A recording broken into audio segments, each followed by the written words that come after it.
11. Soy reina. El relato de Inanna Ishtar es el relato de una diosa que se hizo a sí misma. Sin ser uno de los dioses de antaño, el grupo original de astronautas del 12º planeta, y sin ni siquiera ser la primogénita de uno de ellos, Inanna se las ingenió para alcanzar los rangos más altos y terminar siendo miembro del panteón de 12.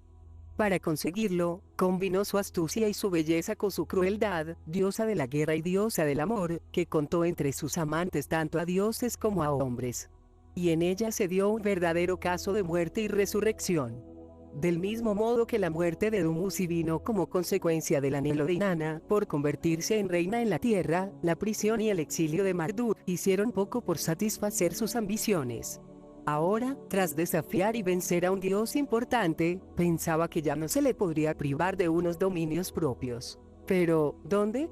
De textos como El descenso de Inanna al mundo inferior, en el que se relata que el funeral de Dumuzi se celebró en el país de las minas, en el sur de África. Aquellos eran los dominios de la hermana de Inanna, Ereshkigal, y de su esposo, Nergal. Tanto Enlil como Nannar, incluso Enki, le aconsejaron a Inanna que no fuera allí. Pero ella estaba decidida. Desde el gran arriba, tenía su mente puesta en el gran abajo. Y cuando llegó a las puertas de la ciudad capital de su hermana, le dijo al guardián de la puerta: «Di a mi hermana mayor, Ereshkigal, que ella había venido a presenciar los ritos funerarios». Se podría esperar que el encuentro entre las dos hermanas hubiera sido cálido, pleno de simpatía por la doliente Inanna. Sin embargo, se nos dice que esta, que había llegado allí sin ser invitada, fue recibida con evidentes sospechas. Cuando se le hizo pasar a través de las 7 puertas de la ciudad que llevaban al palacio de Ereshkigal, se le obligó a entregar los emblemas y las vestiduras de su estatus divino. Y cuando por fin estuvo en presencia de su hermana, se la encontró sentada en el trono y rodeada por 7 Anunnaki con cargos judiciales. Clavaron sus ojos en ella, los ojos de la muerte. Le dirigieron airadas palabras, palabras que torturan el espíritu. En lugar de ser bien recibida, Inanna fue sentenciada a ser colgada de una estaca hasta la muerte, y fue gracias a la intervención de Enki, que la salvó y la revivió. Los textos no explican las razones de tan duro trato como se le dispensó a Inanna, ni tampoco citan las torturadoras palabras que le dijeron sus acusadores. Por el comienzo del texto sabemos que, al mismo tiempo que iniciaba su viaje, Inanna envió a su mensajero a llenar el cielo con quejas en mi nombre, en la asamblea de los dioses grita por mí. De modo que la asistencia al funeral no fue más que un pretexto. Lo que tenía en mente era obligar a los dioses a satisfacer una demanda que ella deseaba dramatizar. Desde el momento en que llegó a la primera puerta, Inanna amenazó violentamente si no se le permitía entrar. Cuando Ereshkigal se enteró de su llegada, su rostro se tornó pálido, sus labios se oscurecieron y se preguntó en voz alta cuál era el verdadero propósito de su visita. Cuando ambas estuvieron cara a cara, Ereshkigal la vio y estalló en su presencia. Ishtar, sin vergüenza, se fue hacia ella. De algún modo, las intenciones de Inanna parecían peligrosas para Ereshkigal. Ya hemos dicho que muchas de las leyes matrimoniales y sucesorias eran afines a las leyes que gobernaban la conducta de los Anunnaki. Las normas referentes a una hermanastra no son más que un ejemplo. Creemos que la clave de las intenciones de Inanna las podemos encontrar en el libro del Deuteronomio, el 5º libro de Moisés, en el cual se especifica el código hebreo de comportamiento personal. El capítulo 25, versículos 5, 10, trata del caso en que un hombre casado muere sin haber tenido un hijo. Si el hombre tenía un hermano, la viuda no podía casarse con un extraño. Era deber del hermano, aun cuando estuviera casado, casarse con su cuñada viuda y tener hijos con ella. Y el primogénito llevaría el nombre del hermano fallecido, para que su nombre no se borre. Creemos que este era el motivo de Inanna para tan arriesgado viaje. Dado que Ereshkigal estaba casada con Nergal, hermano de Dumuzi, Inanna llegó para hacer efectiva la norma. Sabemos que según esta costumbre, la responsabilidad recaía sobre el hermano mayor, que era en el caso de los hijos de Enki, Marduk. Pero Marduk había sido declarado culpable indirecto de la muerte de Dumuzi, y había sido castigado y exiliado. ¿Podría Inanna por tanto exigir que, el siguiente en el linaje, Nergal, la tomara como segunda esposa para que pudiera darle un heredero varón? Se pueden imaginar los problemas personales y sucesorios que las intenciones de Inanna le habrían causado a Ereshkigal. ¿Se contentaría Inanna con ser la segunda esposa, o se confabularía y tramaría usurparle su puesto como reina de los dominios africanos? Obviamente, Ereshkigal no estaba dispuesta a correr riesgos. Y así fue, según creemos, que tras las duras palabras que se dijeron las dos hermanas, Inanna fue llevada ante un tribunal reunido urgentemente y compuesto por 7 Anunnaki que juzgan, se la encontró culpable de violar las normas y se la colgó para que tuviera una muerte lenta. Y sobrevivió gracias a que su suegro, Enki, al enterarse de las terribles noticias, envió rápidamente a 2 emisarios para que la salvaran. Sobre el cadáver controlaron lo que pulsaba y lo que irradiaba. Le administraron el agua de vida y el alimento de vida, e Inanna resurgió. De regreso a Sumer, la resucitada Inanna, sola y abatida, se pasaba el tiempo en las riberas del Éufrates, cuidando de un árbol silvestre y pronunciando lamentos. ¿Cuándo tendré por fin un trono sagrado, en el que pueda sentarme? ¿Cuándo tendré por fin un lecho sagrado, en el que pueda yacer? De esto hablaba Inanna, la que deja caer sus cabellos está enferma en su corazón. La pura Inanna, oh cómo llora. El que se compadeció de ella y le tomó cariño fue su bisabuelo, Anu. Por los textos sumerios se sabe que Inanna, que había nacido en la tierra, subió al cielo al menos en una ocasión. También se sabe que Anu visitó la tierra en varias ocasiones. ¿Cuándo y dónde exactamente convirtió Anu a Inanna en su Anunitun, amada de Anu? No está claro, pero fue algo más que un simple cotorreo, cuando los textos insinúan que el amor entre Anu y su bisnieta fue algo más que un amor platónico. Afianzada de este modo con una simpatía a tan alto nivel, Inanna planteó la cuestión de unos dominios, un país sobre el cual gobernar. Pero, ¿dónde? Cualesquiera que fueran las razones, el tratamiento impuesto a Inanna deja claro que lo que no podía esperar era conseguir unos dominios en África. Su esposo, Dumuzi, había muerto, y con él habían muerto también sus reivindicaciones sobre las tierras de los descendientes de Enki.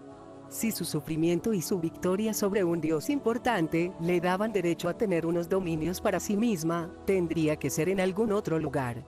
Pero también Mesopotamia y las tierras limítrofes con ella estaban fuera de cuestión. ¿Dónde darle unos dominios a Inanna?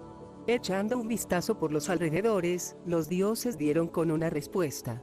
Los textos que tratan de la muerte de Dumuzi, así como de la prisión de Marduk, mencionan los nombres de algunas ciudades sumerias y de sus pobladores. Esto quiere decir que los acontecimientos de los que se habla tuvieron lugar después de que hubiera comenzado la civilización urbana sumeria hacia el 3800 a.C. Por otra parte, el fondo egipcio de los relatos no hace referencia a asentamientos urbanos, y describe un entorno pastoril, sugiriendo así una época previa al 300 a.C., que es cuando tuvo sus inicios la civilización urbana en Egipto. En los escritos de Manetón, se dice que el reinado urbano de Menes le precedió un caótico periodo de 350 años. Este periodo, entre el 3450 y el 3100 a.C., parece haber sido la época de los conflictos y las tribulaciones que desencadenara Marduk, el incidente de la Torre de Babel, así como el asunto de Dumuzi, cuando un dios de Egipto fue capturado y asesinado, cuando se hizo prisionero y se exilió al gran dios de Egipto. Creemos que fue entonces cuando los Anunnaki pusieron su atención en la tercera región, la del Valle del Indo, donde poco después comenzaría la civilización. A diferencia de las civilizaciones mesopotámica y egipcia, que pervivieron durante milenios y continuaron hasta el día de hoy a través de sus civilizaciones descendientes, la civilización de la tercera región duró solo 1000 años. Poco después comenzó a declinar, y hacia el 1600 a.C. había desaparecido por completo, sus ciudades estaban en ruinas, sus gentes dispersas. El pillaje humano y los estragos de la naturaleza arrasaron poco a poco los restos de la civilización, y con el tiempo, se olvidó por completo. Fue, en la década de 1920, cuando los arqueólogos liderados por Mortimer Wheeler comenzaron a desenterrar 2 importantes centros y varios lugares intermedios que se extendían a lo largo de más de 600 kilómetros, desde la costa del Océano Índico hacia el norte, a lo largo del río Indo y sus afluentes. Ambos lugares, Mohenjo-Daro, en el sur, y Harappa, en el norte demostraron ser ciudades sustanciales, con casi 5 kilómetros de circunferencia. Altas murallas rodeaban y recorrían el interior de las ciudades, murallas que, al igual que los edificios públicos y los privados, fueron construidas con ladrillos de arcilla o barro. De hecho, había tantos de estos ladrillos que a pesar del constante saqueo de los posteriores constructores de casas, tanto en tiempos antiguos como más recientemente, para propósitos tales como el de afianzar las vigas del tren de la hora Multan, todavía quedan suficientes restos en pie como para revelar la ubicación de las ciudades y el hecho de que se dispusieran según unos planes preconcebidos de construcción urbana. En ambos lugares, la ciudad estaba dominada por una acrópolis, una zona elevada de ciudadelas y templos. En ambos casos, estas estructuras tenían las mismas medidas y estaban orientadas exactamente sobre un eje norte-sur, con lo que se demuestra que sus constructores siguieron unas reglas estrictas a la hora de construir los templos. En ambas ciudades, el siguiente rasgo más destacable lo constituían los inmensos graneros y hoyos o agujeros, para conservar grano de cereales de un gigantesco tamaño e impresionantemente funcionales, situados cerca de la orilla del río. Esto sugiere que los cereales no solo constituían la principal cosecha, sino también el principal producto de exportación de la civilización del Indo. Las ciudades y los pocos objetos que aún se encontraban entre sus ruinas, hornos, urnas, cerámica, herramientas de bronce, cuentas de cobre, algunos recipientes de plata y ornamentos, nos hablan de una elevada civilización que se trasplantó súbitamente desde algún otro lugar. Así, las dos construcciones de ladrillo más antiguas de Mohenjo-Daro, un inmenso granero y una torre fortificada, se reforzaron con vigas de madera, un método de construcción completamente inadecuado para la climatología del Indo. Sin embargo, este método se abandonó pronto, y todas las construcciones posteriores evitaron los refuerzos con vigas de madera. Los expertos han llegado a la conclusión de que los primeros constructores eran extranjeros acostumbrados a sus propias necesidades climáticas.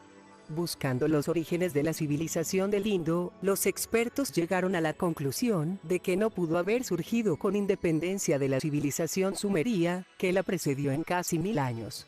A pesar de sus notables diferencias, tales como su aún por descifrar escritura pictográfica, por todas partes se pueden encontrar similitudes con Mesopotamia. El uso de ladrillos de barro o arcilla secos para la construcción, la disposición de las calles en las ciudades, el sistema de drenaje, los sistemas químicos utilizados para grabar, vidriar y para la elaboración de cuentas. Las formas y diseños de dagas y tarros metálicos, todos sorprendentemente similares a lo descubierto en Ur, Kis, u otros lugares mesopotámicos.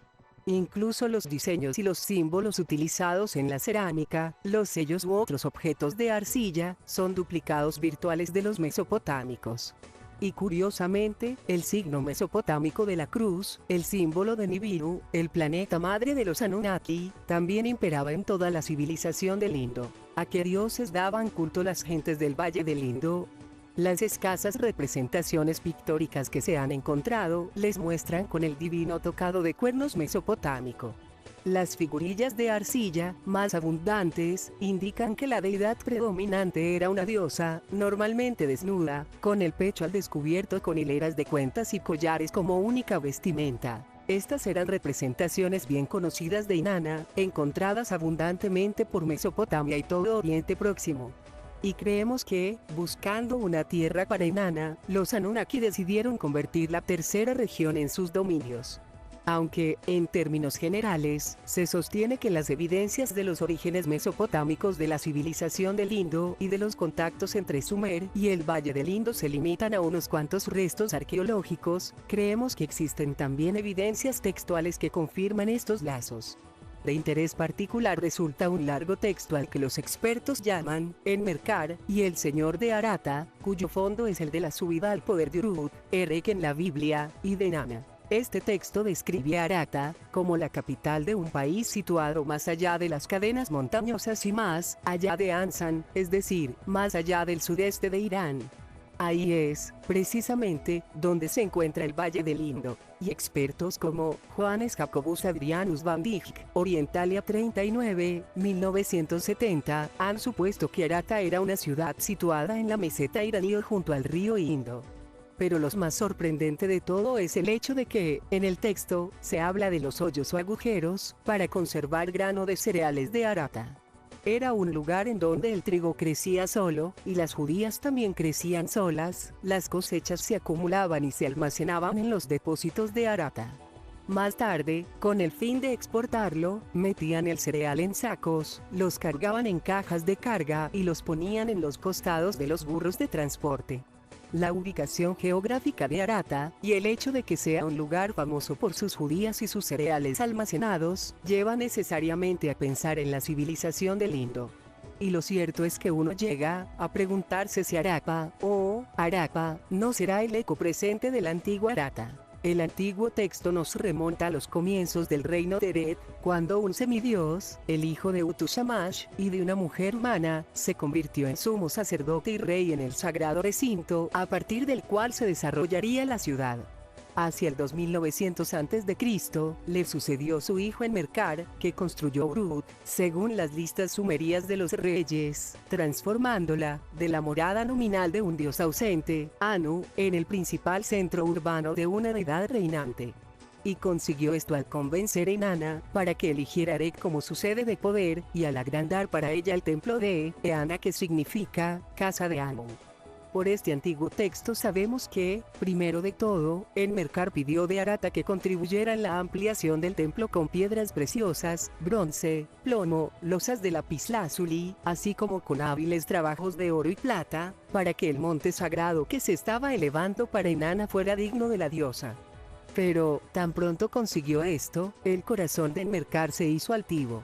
Una gran sequía afligió a Arata, y entonces Enmerkar no solo exigió materiales, sino también obediencia. Que Arata se someta a Erech.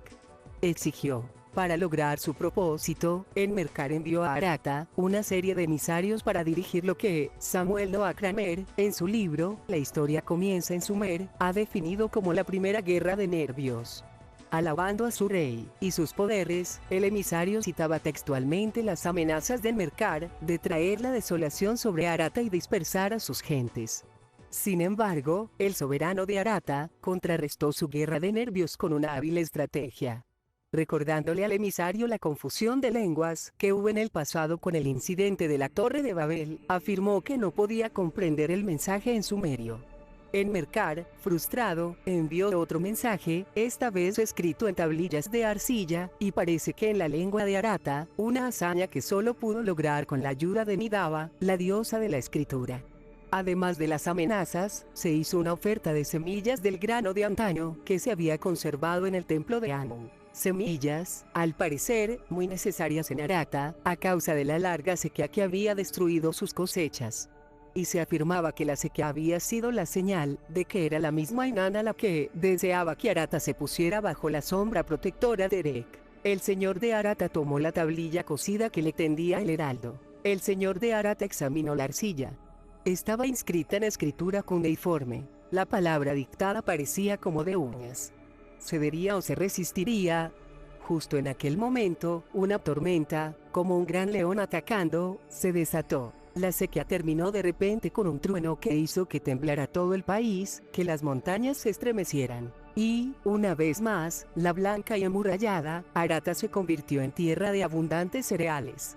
Ya no hacía falta ceder ante Erech. Y el señor de Arata le dijo al heraldo: Inanna, la reina de las tierras, no ha abandonado su casa en Arata. No le ha entregado Arata a Erech.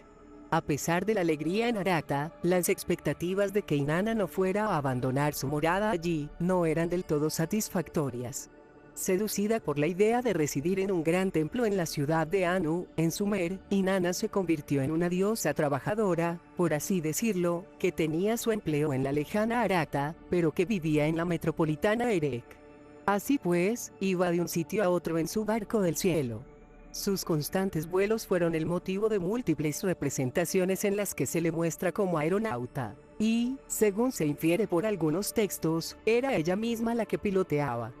Por otra parte, como a otras deidades importantes, se le asignó un piloto navegante para los vuelos más exigentes. Como en los Vedas, que hablan de pilotos de los dioses, 1. Pusan llevaba a Indra a través de las manchadas nubes en la nave de oro, que viaja por las regiones medias del aire. En los primitivos textos sumerios se habla de los Abgal, que llevaban a los dioses por los cielos. Y se nos cuenta que el piloto navegante de Inanna era Nungal, y se le llamó así por haber sido transferido a la casa de Anu en Erech. En la época en que Enmerkar gobernaba en Uruk, Nungal, el del corazón de león, era el piloto que de los cielos bajaba a Ishtar, a Leana. Según las listas de los reyes sumerios, la realeza posterior al diluvio comenzó en Kis. Más tarde, la realeza, a Leana se llevó. Tal como han confirmado los arqueólogos, Erech fue ciertamente en sus inicios una ciudad-templo, compuesta a partir del sagrado recinto, donde se construyó al principio el modesto santuario de Anu, sobre una plataforma elevada. Este punto siguió siendo el corazón de la ciudad, aún después de que Erech creciera y sus templos se ampliaran, como se puede ver por las ruinas de la ciudad y de sus murallas. Los arqueólogos se encontraron con los restos de un magnífico templo dedicado a Inanna fechado en la primera parte del tercer milenio antes de Cristo, posiblemente, el templo que construyera Enmerkar. Es un templo muy singular, con unas altas columnas decoradas, y debió ser tan suntuoso como impresionante, tal como lo describen los himnos que cantan sus alabanzas. Con lapislázuli fue adornado, decorado con la obra de Ninagal. En el lugar brillante, la residencia de Inanna, la lira de Anu instalaron. Aún con todo, Erech seguía siendo una ciudad provinciana, carente de la estatura de otras ciudades sumerias que tenían la distinción de haber sido reconstruidas sobre los emplazamientos de las ciudades antediluvianas. Carecía del estatus y de los privilegios que provenían de la posesión de los divinos Me. A pesar de las constantes referencias, no está clara la naturaleza de los Me, y los expertos traducen el término como mandamientos divinos, poderes divinos o, incluso, virtudes míticas. Sin embargo, se describe a los Me como objetos físicos que uno podía coger y llevar, o incluso ponerse, y que contenían datos o conocimientos secretos. Quizás fueran algo parecido a nuestros actuales chips, sobre los cuales se pueden registrar datos, programas y órdenes operativas. Sobre ellos se codificaban los elementos esenciales de la civilización. Estos Me estaban en posesión de Enki, científico jefe de los Anunnaki, y los iba comunicando gradualmente, poco a poco, para beneficio de la humanidad. Y aún no le había llegado el turno a Erech de alcanzar las alturas de la civilización, no al menos hasta que Inanna se convirtió en su deidad residente. Impaciente, Inanna decidió utilizar sus encantos femeninos para mejorar la situación. En un texto que Samuel Noah Kramer escribió en su libro Mitología Sumeria, titulada Enki y Inanna, en acadio, Ea e Ishtar, pero cuyo título sumerio original, más poético, se desconoce, se cuenta que Inanna fue en su barco del cielo hasta el Apsu, que era donde Enki guardaba el secreto de los Me. Al darse cuenta de que Inanna iba a visitarle por voluntad propia, la doncella, completamente sola, se ha dirigido hacia el Apsu. Enki ordenó a su chambelán que preparara una suntuosa comida, regada con abundante vino de dátiles. Tras el festín, y cuando el corazón de Enki estuvo feliz gracias a la bebida, Inanna sacó a relucir el tema de los Me. Con la cortesía del que ha bebido, Enki le regaló los Me para el señorío, la divinidad, la exaltada y perdurable tiara, el trono de la realeza, y la brillante Inanna los tomó. Continuando con el trabajo de sus encantos ante el anciano anfitrión, Inanna consiguió que Enki le hiciera un segundo regalo, el del cetro exaltado y báculo, el santuario exaltado, la soberanía justa. Y la brillante Inanna los tomó también. Prosiguiendo con el festín y la bebida, Enki se desprendió de 7 importantes Me, compuestos por las funciones y atributos de una dama divina, su templo y rituales, sus sacerdotes, eunucos y prostitutas, guerra y armas, justicia y tribunales, música y artes, construcción, trabajo de la madera y el metal, tejidos y curtidos, escribanía y matemáticas, etc. Con los datos codificados de todos estos atributos de una elevada civilización en las manos, Inanna se escabulló y emprendió el regreso a Erech, a bordo de su barco del cielo. Horas más tarde, el resacoso Enki se daba cuenta de que Inanna y los Me habían partido. el chambelán tuvo que pasar por la embarazosa situación de recordarle a Enki que él mismo era el que le había regalado los me a Inanna. Muy disgustado, Enki le ordenó a su chambelán que persiguiera a Inanna en la gran cámara celeste de Enki, y que recuperara los me. Alcanzando a Inanna en el primer punto en que se detuvo, el chambelán le explicó a Inanna cuáles eran sus órdenes. Pero Inanna se negó a devolver los me, inquiriendo: ¿por qué iba Enki a retirar la palabra que me dio? Tras dar cuenta de lo sucedido a Enki, este dio orden al chambelán de que apresara el barco del cielo de Inanna, lo llevara a Eridu, y liberara a la diosa, pero sin los me. Pero, en Eridu, Inanna le ordenó a su fiel piloto que salvara el barco del cielo y los me que se le habían regalado a Inanna. Y así, mientras ella seguía discutiendo con el chambelán enviado por Enki, su piloto se escabullía con el barco y los valiosos me. En Exaltación de Inanna, compuesto para ser leído por la congregación, se reflejan los sentimientos del pueblo de Erech. Dama de los me, reina brillante reluce, justa, vestida de resplandor, amada del cielo y la tierra, esclava de Anu, que viste las grandes adoraciones, para la exaltada y adecuada tiara, para el adecuado sumo sacerdocio. Los 7 me tomó, en su mano los sostiene. Dama de los grandes me, de ellos es la guardiana. Fue en aquellos días cuando Inanna se incorporó al panteón de los 12, y, sustituyendo a Ninarsag, se le asignó el planeta Venus, Muldilbat, como homólogo celeste, y la constelación de Apsin, Virgo, como hogar zodiacal. La representación de esta última ha cambiado desde los tiempos de Sumer. Para expresar su propia satisfacción, Inanna anunció a todos, dioses y hombres: soy reina. Los himnos reconocían su nuevo estatus entre los dioses y sus atributos celestiales. A la que viene del cielo, a la que viene del cielo, decimos salve. La nobleza, la grandeza y la fiabilidad son suyas, mientras viene radiantemente en la noche, una antorcha sagrada que llena los cielos. Su imagen en el cielo es como la luna y el sol, en el cielo está segura, la buena vaca salvaje de Anu. En la tierra es perdurable, señora de las tierras. En el Apsu desde Eridu, ella recibió los me. Su padrino Enki se los regaló, señorío y realeza puso en su mano. Con Anu, toma asiento en el gran trono, con Enlil determina los destinos en su tierra. Al pasar a su alta posición entre los dioses y su adoración entre los sumerios por las gentes de cabeza negra, los himnos prosiguen. En toda la tierra, la gente de cabeza negra se reúne. Cuando la abundancia ha llenado los depósitos de Sumer, vienen a ella traen sus disputas ante ella. Ella juzga el mal y destruye al malvado. Favorece a los justos, decide un buen destino para ellos. La buena dama, la alegría de Anu, es una heroína. Sin duda viene del cielo, es poderosa, es digna de confianza, es grande, sobresaliente en juventud. El pueblo de Erech tenía todos los motivos para estar agradecido a Inanna, pues bajo su divinidad, Erech se había convertido en un centro floreciente de la civilización sumeria. Y, aunque alabaran su sabiduría y su valor, el pueblo de Erech no dejaba de mencionar también su belleza y su atractivo. De hecho, fue más o menos por aquella época cuando Inanna instituyó la costumbre del matrimonio sagrado, los ritos sexuales según los cuales se suponía que el rey sacerdote se tenía que convertir en su esposo, pero solo por una noche.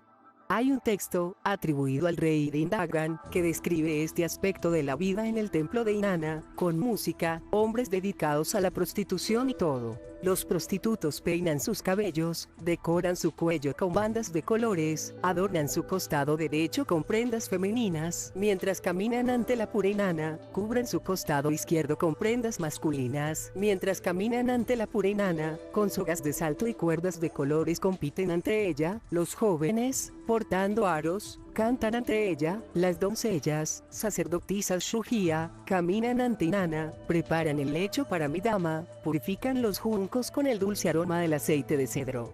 Para Inanna, para el rey, disponen el lecho, el rey se acerca a su puro regazo orgullosamente. Orgullosamente se acerca al regazo de Inanna, acaricia su puro regazo, ella extiende en el lecho su puro regazo. Hace el amor con él en su lecho. Ella le dice a Idindagan, sin duda, tú eres mi amado. Esta costumbre de Inanna pudo comenzar con el mismo Enmerkar, unión sexual de la cual pudo nacer el siguiente soberano de Uruk, un semidios conocido como el divino Lugalbanda, el justo supervisor. De Lugalbanda, al igual que de Enmerkar, se han encontrado también varios relatos épicos. En uno de ellos, Lugalbanda y el Monte Urugún, se habla de su peligroso viaje al terrorífico lugar de la tierra en busca del divino pájaro negro. Llegó a la montaña prohibida donde los Anunnaki, dioses de la montaña, el interior de la tierra como termitas han perforado. Con la pretensión de que se le diera un paseo en el pájaro del cielo, Lugalbanda suplicaba a su custodio. Sus palabras inmortalizaron el deseo de volar del hombre. Como Utu, déjame ir, como Inanna, como las 7 tormentas de Ishkur, en un lugar deja que me eleve, y truene. Deja que vaya a donde quiera, que mis ojos puedan ver, a donde quiera que desee, deja que ponga mis pies, a donde quiera que mi corazón desee ir, déjame ir. Cuando llegó al monte Urugún, cuya fachada en lila había cerrado como con una gran puerta, el guardián desafió a Lugalbanda. Si eres un dios, una palabra de amistad pronunciaré que te permitirá entrar. Si eres un hombre, decretaré tu destino. A lo cual, Lugalbanda, el de amada simiente, extendió la mano y dijo, como el divino Sara soy, el amado hijo de Inanna. Pero el guardián del lugar sagrado rechazó a Lugalbanda con un oráculo. Ciertamente, llegaría a tierras lejanas, y se haría famoso él, y haría famosa a Eret, pero lo haría a pie. En otro largo relato épico, al que los expertos llamaban Lugalbanda y Enmerkar, o, más recientemente, la epopeya de Lugalbanda, se afirma el carácter semidivino de Lugalbanda, pero no se identifica a su padre. Sin embargo, podemos suponer, por las circunstancias y los acontecimientos posteriores, que su padre era Enmerkar, al confirmar a Enmerkar como el primero de una larga lista de soberanos que, con la apariencia de un matrimonio simbólico o sin ella, fueron invitados por Inanna para compartir su lecho. Esta invitación de Inanna se convierte en la protagonista de la famosa epopeya de Gilgamesh. El quinto soberano de Eret, Gilgamesh, intentaba escapar de su destino mortal humano, porque, como hijo de la diosa Ninsun y del sumo sacerdote del Kuyab, 2/3 de él eran dios. En su búsqueda de la inmortalidad, examinada con detalle, en Escalera al Cielo, se encaminó, primeramente, al lugar de aterrizaje en la montaña de los Cedros, la antigua plataforma de aterrizaje de las montañas del Líbano, a la cual, según parece, también fue Lugalbanda. De no ser por la ayuda de Utu, Gilgamesh y su compañero hubieran sido aniquilados en su combate con el monstruo mecánico que vigilaba la zona prohibida. Exhausto tras la batalla, Gilgamesh se quitó las sucias ropas para poder lavarse y descansar. Y fue entonces cuando Inanna Ishtar, que había observado el combate desde los cielos, sintió el antojo de Gilgamesh. Se lavó el mugriento cabello, sacó brillo a sus armas. La trenza de sus cabellos se echó a la espalda. Dejó a un lado las ropas sucias y se puso otras limpias, se puso un manto orlado, se lo ciñó con una faja. Cuando Gilgamesh se puso la tiara, la gloriosa Ishtar puso sus ojos en la belleza de Gilgamesh. Ven, Gilgamesh, sé tú mi amante. Le dijo ella. Concédeme tu fertilidad. Tú serás mi marido, yo seré tu esposa. La diosa reforzó su invitación con promesas de una vida gloriosa, aunque no eterna, si Gilgamesh aceptaba su oferta. Pero Gilgamesh le pronunció una larga lista de amantes con los que ella se había acostado, a pesar de haber estado de luto por Tammuz Dumuzi, el amante de su juventud, al cual lloró y lamento año tras año. Le dijo, que mientras se suponía que aún estaba de duelo, tomaba y dejaba amantes como un calzado que pellizca el pie de su dueño, como una puerta que deja pasar el viento. ¿A qué amante amarás para siempre? Le preguntó al fin. Si hicieras el amor conmigo, me tratarías como a ellos. Y, acto seguido, la ofendida Inanna obtuvo el permiso de Anu, para lanzar sobre Gilgamesh el toro del cielo. Y Gilgamesh se salvó de él en el último momento, ante las puertas de Uruk. La edad dorada de Uruk no iba a durar para siempre. Otros 7 reyes siguieron a Gilgamesh en su trono. Después, Uruk fue herida por las armas. Su realeza a Ur fue llevada. Thorkild-Jacobsen, cuyo estudio fue titulado La lista del rey sumerio, es el más minucioso sobre el tema. Cree que la transferencia de la realeza en Sumer desde Uruk a Ur tuvo lugar hacia el 2850 a.C., pero otros adoptan por una fecha anterior, hacia el 2650 a.C. Estas discrepancias de 2 siglos se han mantenido en épocas anteriores, y siguen sin tener explicación entre los expertos. Los distintos reinados se fueron haciendo cada vez más cortos, a medida que la sede de la realeza iba de aquí para allá, entre las principales ciudades de Sumer, de Urawan, después de Nuevo Aquis, a una ciudad llamada Amasi, y más tarde de vuelta a Uruk y a Ur, a Adab, y luego a Mari, y de vuelta otra vez a Aquis, a Aksag, y de nuevo a Aquis, y por último, una vez más a Uruk. En el transcurso de no más de 220 años, hubo, por tanto, 3 dinastías más en Kis, 3 en Uruk, 2 en Ur, y dinastías únicas en otras 5 ciudades. Parece que fue un periodo voluble. También fue un tiempo de crecientes fricciones entre las ciudades, principalmente por los derechos del agua y los canales de irrigación, fenómeno que se puede explicar por un clima más seco, de un lado, y por el crecimiento de las poblaciones por otro. En cada caso, la ciudad que salía perdiendo se decía que había sido herida por las armas. La humanidad había comenzado a hacer sus propias guerras. El recurso de las armas para solucionar disputas locales se fue haciendo más habitual. Las inscripciones de aquellos días indican que la agobiada población competía por el favor de los dioses a través del realce en el culto y las ofrendas. Las ciudades principales que estaban en conflicto involucraban cada vez más a sus dioses patrones en sus mezquinas disputas. En uno de los casos que se recoge, Ninurta se implicó en la decisión de si una zanja de irrigación invadía los límites de otra ciudad. También Enlil se vio obligado a ordenar que cesaran los enfrentamientos de las partes en pugna. Los constantes conflictos y la falta de estabilidad no tardaron en colmar la paciencia de los dioses. Con anterioridad, en aquella ocasión en que el diluvio era inminente, Enlil llegó a estar tan disgustado con la humanidad que planeó su aniquilación a través del desastre. Más tarde, en el incidente de la Torre de Babel, ordenó la dispersión de la humanidad y la confusión de sus lenguas. Y ahora, una vez más, su disgusto iba en aumento. El fondo histórico de los acontecimientos que siguieron fue el intento final de los dioses por restablecer en Kis, la capital original, la sede de la realeza. Por cuarta vez devolvieron la realeza a Kis, dando inicio a una dinastía de reyes cuyos nombres indican su fidelidad a Sin, Ishtar y Shamash.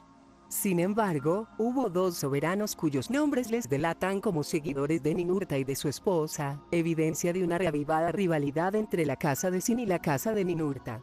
La consecuencia fue la subida al trono de un cero a la izquierda, Nania, un cantero, que reinó durante unos escasos 7 años. En tan inestables circunstancias, Inanna se las ingenió para recuperar la realeza para Uruk.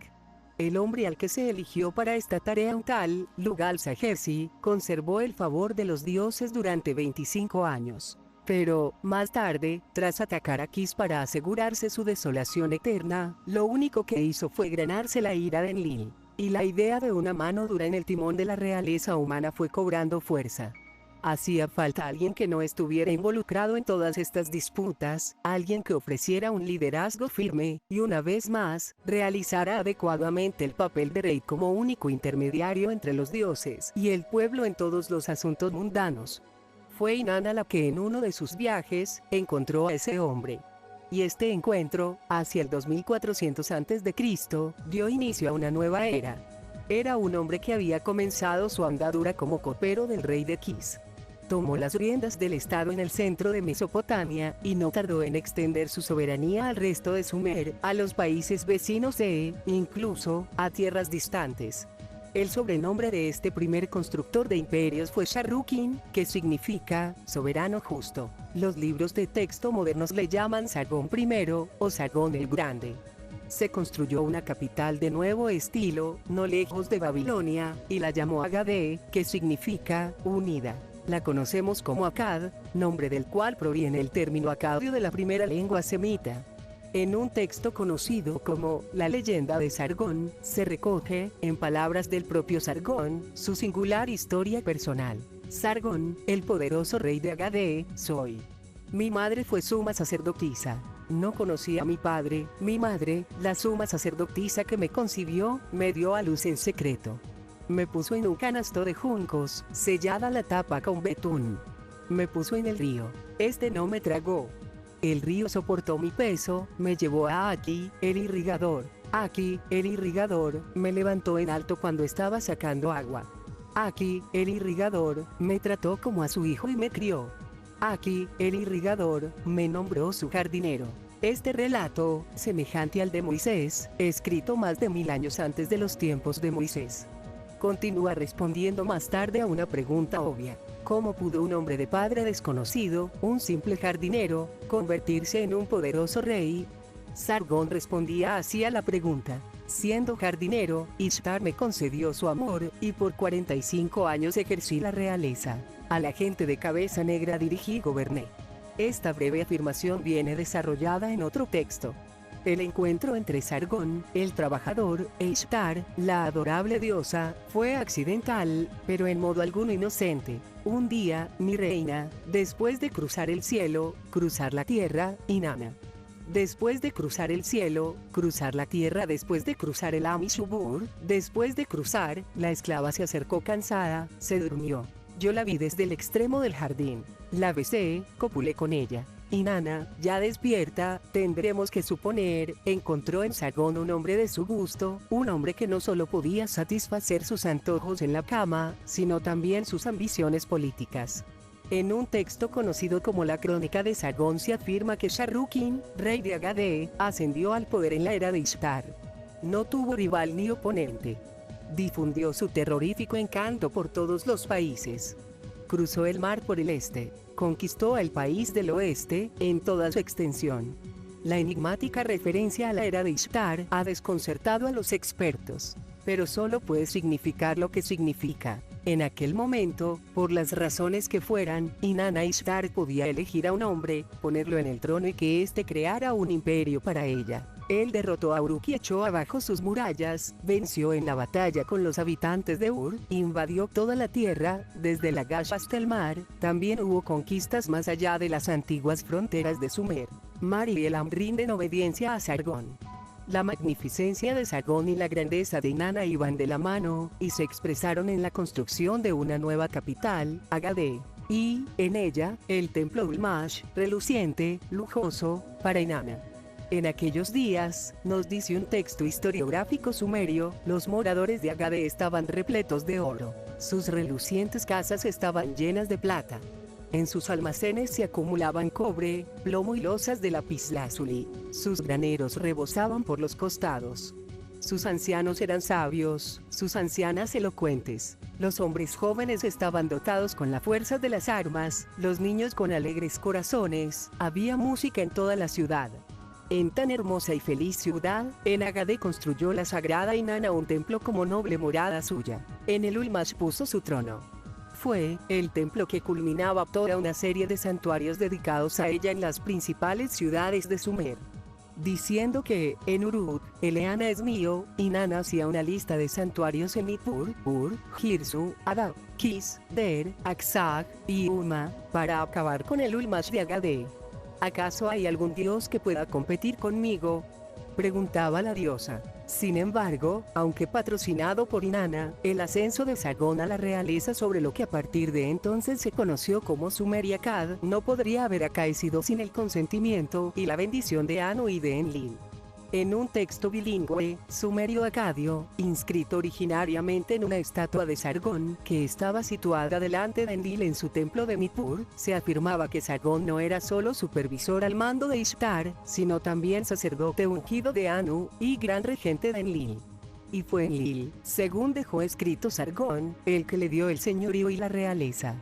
En las crónicas de las conquistas de Sargón, Inanna aparece de forma activa en los campos de batalla, pero se le atribuyen a Enlil las decisiones generales respecto al alcance de las victorias y la extensión de los territorios. Enlil no permitía que nadie se opusiera a Sargón, el rey del país. Desde el mar superior hasta el mar inferior, Enlil se lo dio todo. Invariablemente, las postdatas de las inscripciones de Sargón invocaban a Anu, Enlil, Inanna y Utu Shamash como sus testigos. A medida que se analiza en profundidad este inmenso imperio, que se extendía desde el mar superior, el Mediterráneo, hasta el mar inferior, el Golfo Pérsico, se va haciendo evidente que las conquistas de Sargón se limitaron, en un principio, a los dominios de Sin y de sus hijos, Inanna y Utu, y que, incluso en su apogeo, se mantuvieron dentro de los límites de los territorios enlilitas.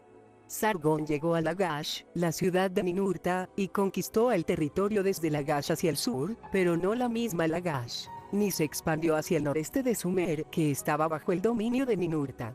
Sobrepasando las fronteras de la antigua Sumer, entró por el sudeste, en el país de Elam, zona bajo influencia de Inanna desde mucho tiempo atrás. Pero, cuando Sargón estaba entrando en las tierras del oeste, entre el Éufrates y la costa mediterránea, en dominios de Hadad, Sargón se postró en oración ante el dios, y le dio en la región superior Mari, Yarmulí, y Ebla, hasta el bosque de cedros y la montaña de plata. En las inscripciones de Sargón queda claro que ni se le dio Tilnum, la cuarta región, la de los dioses, ni Melúa, Etiopía, en la segunda región, en los dominios de los descendientes de Enki. Con estos países, tan solo mantenía relaciones comerciales pacíficas. En Sumer, se mantuvo al margen de la zona controlada por Ninurta y de la ciudad que reclamaba Marduk. Pero, más tarde, en su ancianidad, Sargón cometió un error. Se llevó tierra de los cimientos de Babilonia y construyó sobre aquella tierra otra Babilonia junto a Agade. Para hacernos una idea de la gravedad de su acción, deberíamos recordar el significado de Babilonia, Babili, puerta de los dioses. Título y función que el desafiante Marduk reclamaba para Babilonia, y que venían simbolizados por su sagrada tierra. Ahora, instigado por Inanna y dirigido por las ambiciones de esta, Sargón se había llevado tierra sagrada, para esparcirla entre los cimientos de la nueva Babili, con la audaz intención de transferir aquel título y aquella función a Agade. Aquello resultó ser un buen pretexto para que Marduk, del que no se sabía nada desde hacía siglos, se reafirmara. Por causa del sacrilegio perpetrado por Sargón, el gran señor Marduk se enfureció y destruyó a su pueblo con el hambre. Del este al oeste, los fue distanciando de Sargón, y a él le infligió como castigo que no pudiera descansar. Ocupado en aplastar desesperadamente una revuelta tras otra, Sargón no podía descansar. Desacreditado y afligido, murió tras un reinado de 54 años.